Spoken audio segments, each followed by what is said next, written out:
Germany में जिस्म फरोशी को कानूनी हैसियत हासिल है। ये यूरोपीय यूनियन का ऐसा सबसे बड़ा मुल्क है जहां लोग कानूनी तौर पर जिनसी अमल या सेक्स करने के लिए अदायगी कर सकते हैं। लेकिन सवाल यह है कि पैसे देकर सेक्स करना कानूनी क्यों है और इस आज़ाद ख्याल मौक़िफ़ के फ़ायदे और नुकसानात क्या हैं। ये समझने के लिए हमें साल 2002 पर नज़र डालना होगी, क्योंकि तभी से जर्मनी में प्रोस्टिट्यूशन की बाकायदा इजाज़त दी गई थी। इससे पहले भी ये काम गैर कानूनी तो नहीं था, लेकिन इसे अवामी सतह पर मायूब ज़रूर समझा जाता था। मुझे पहली बार कानून ने एक सेक्स वर्कर के तौर पर अपनी उजरत का हक दिया, जबकि इससे पहले अगर मैं किसी गाहक से 200 यूरो पर इत्तफाक करती थी और वो मुझे ये रकम अदा नहीं करता या मुझे लूट लेता, तो अदालतें कहती थी कि मैं इस अदायगी की हकदार नहीं हूँ, क्योंकि वो मेरी जॉब को गैर अखलाकी समझते थे। जर्मनी में एक और कानून सन 2017 से नाफिजुल अमल है, जिसे प्रोटेक्शन ऑफ प्रोस्टिट्यूशन एक्ट कहा जाता है। इस कानून का मकसद सेक्स वर्कर्स के हुकूक यकीनी बनाना है, जिसके तहत वो खुद को रजिस्टर करवाएंगे और साल में 1 या 2 मरतबा बाकायदी से मेडिकल चेकअप भी करवाएंगे। इस वक्त जर्मनी में तकरीबन 25,000 सेक्स वर्कर्स रजिस्टर्ड हैं, लेकिन उनकी असल तादाद कहीं ज़्यादा है। एक अंदाजे के मुताबिक जर्मनी में सेक्स वर्कर्स की तादाद 40,000 से 4 लाख के दरमियान हो सकती है।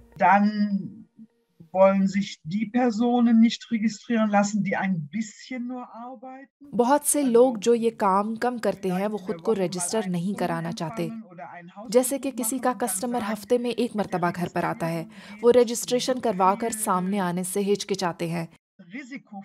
इससे उनके दोस्तों और रिश्तेदारों को पता चल जाएगा।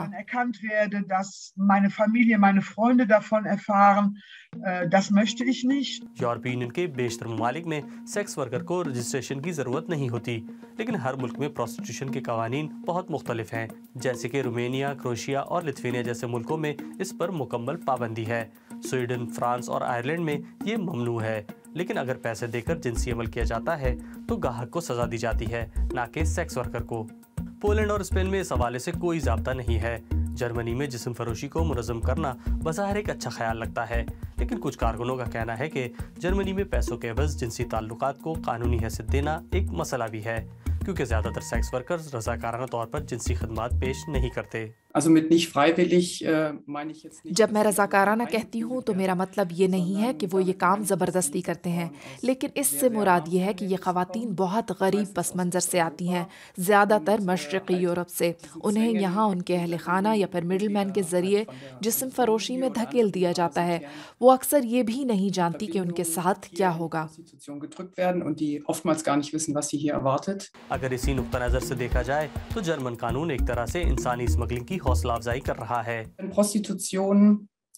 अगर जिस्म फरोशी कानूनी है तो दरअसल इसकी मांग को पूरा करने के लिए एक खास मार्केट जन्म लेती है, और आप इंसानी स्मगलिंग के बगैर ये डिमांड बिल्कुल भी पूरी नहीं कर सकते, क्योंकि आपको इतनी जर्मन खवातीन नहीं मिलेंगी जो रज़ाकाराना तौर पर ये काम करेंगी।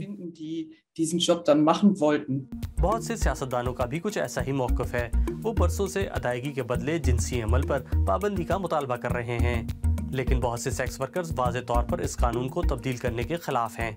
उनका कहना है कि जिस्म फरोशी को कानूनी हैसियत देने से सेक्स वर्कर्स को तहफ़्फ़ुज़ मिलता है और इस पर पाबंदी लगाने के संगीन नताइज हो सकते हैं। इसका मतलब ये होगा कि गाहक पब्लिक में जाहिर नहीं हो सकते, वो अब सेक्स वर्कर्स के साथ अवामी राब्ता नहीं कर सकते। ये पूरे कारोबार को पर्दे के पीछे और अंधेरे में ले जाएगा।